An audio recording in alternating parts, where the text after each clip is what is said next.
Okay, Habib, what do you color? I will read a story about Prophet Yusuf alaihissalam. Listen to me. Apa dong Keep ya? your coloring. Mama, Teruskan warnanya. Bani Israel hidup di daerah bernama Asyur antara sungai Dajlah dan sungai Furat. Nabi Yunus diutus Allah untuk membimbing Bani Israel ke jalan yang diridhoi Allah.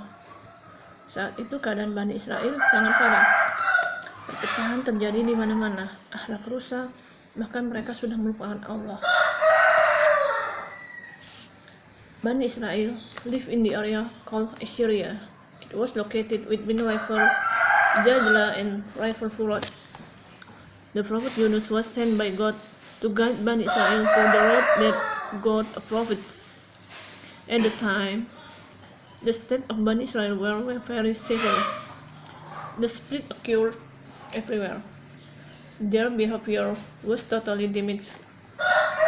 Even they had forgotten God.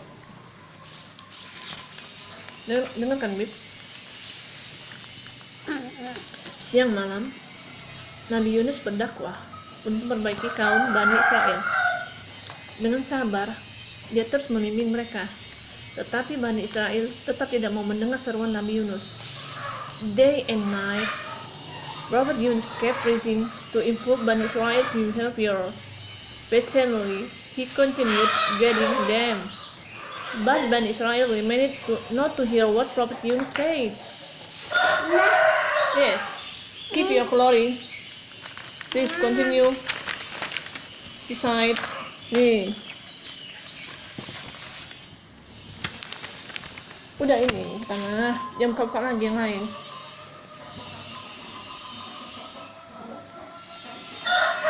Tak terasa, Nabi Yunus sudah 30 tahun berdakwah, tapi yang menjadi pengikutnya hanya 2 orang.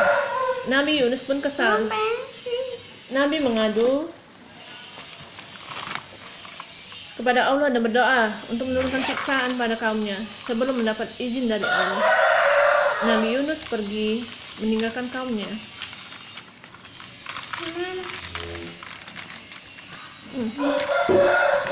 Ini aja. Yang hitam. Hitam. It had been 30 years since Prophet Yunus started preaching, but there were only 2 people who came with him. Prophet Yunus was so upset that he complained to God.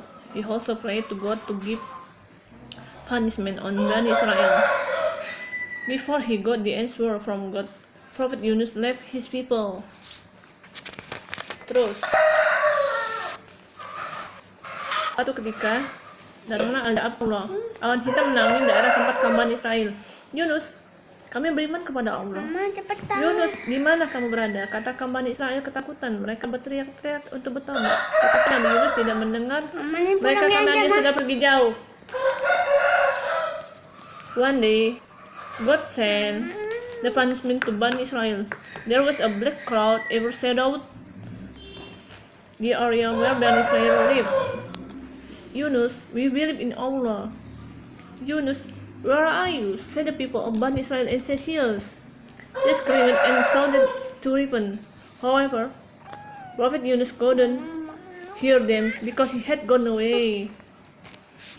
Lanjutkan, Bib. Ini gimana? Terus. Toilet. Nggak apa-apa.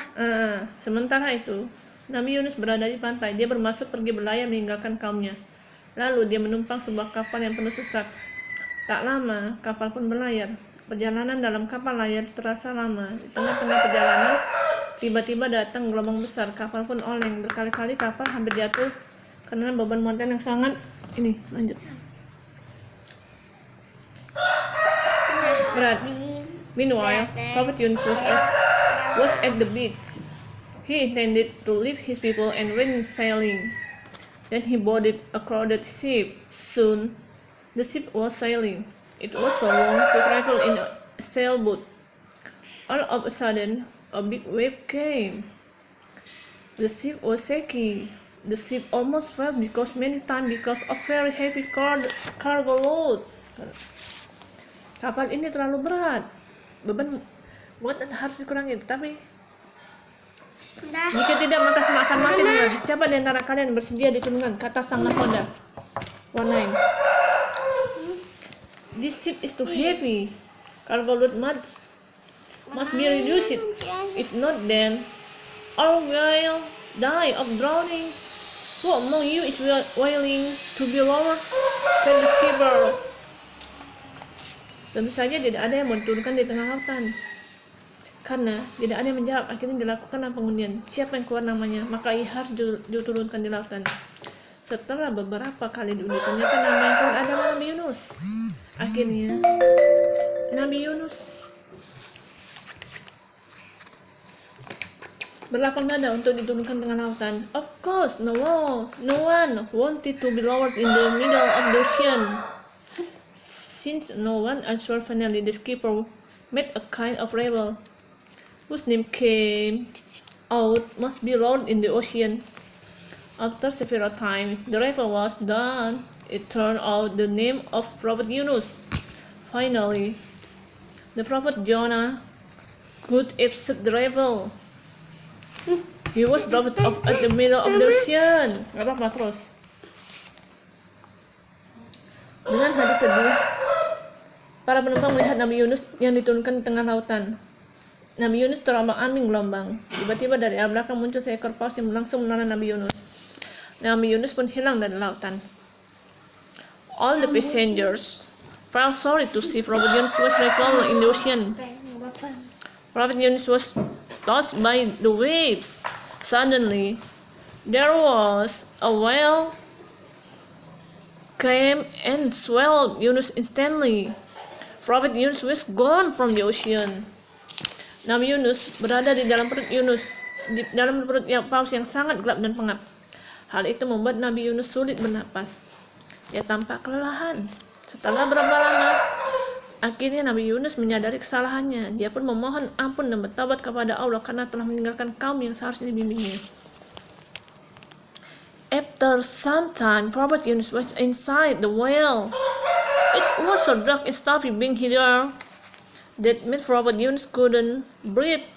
He looked so exhausted. After some time, Prophet Yunus finally was aware of his mistake. Then he repented and asked for God for forgiveness because he had left his people that he must guide. Selama 7 hari Nabi Yunus berada di dalam perut paus. Selama itu pula Nabi Yunus bertobat dan memohon ampunan Allah atas segala kesalahannya. Allah Maha mendengar, Allah Maha penyayang. Akhirnya Allah pun membebaskan Nabi Yunus. Paus yang sedang asik berenang tiba-tiba tersedak dan memuntahkan semua isi perut ke daratan.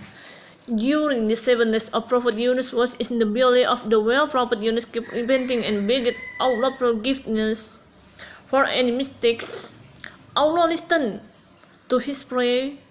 Allah finally set him free from the belly of the whale. The whale, which was engrossed in swimming, suddenly choked and vomited all the contents of his stomach to the mainland. Nabi Yunus pun terlempar jasadannya gersang. Tubuh yang lemah tak berdaya itu terkulai di pantai yang panas dan gersang. Allah menumbuhkan pohon labu agar Nabi Yunus memakan buahnya. Prophet Yunus threw away into a bank. The weak body lay helpless on the beach, which was hot and arid. Then God grew the tree of God so that Prophet Yunus could eat the fruit. Setelah berapa lama, kesehatan Nabi Yunus kembali pulih. Dia pun kembali kepada kaumnya. Ternyata kaumnya telah bertobat. Nabi Yunus pun semakin bersemangat melanjutkan dakwanya. After some time, Prophet Jonah recovered. He went back to his people. Apparently, his people has repented. Prophet Yunus was more excited to continue preaching. Okay, the end of story. Any question, Habib? Ada pertanyaan, Habib? Apa? Tentang Nabi Yunus. Enak kan ceritanya kan? Dia nggak mau ngomong, dengarkan. Can you hear me? Jangan warna-warni gitu baju deh, masa baju warna-warni? Bagus ya. Enggak lah, baju tuh rapi, sewarna. Serius kata mah. Apa?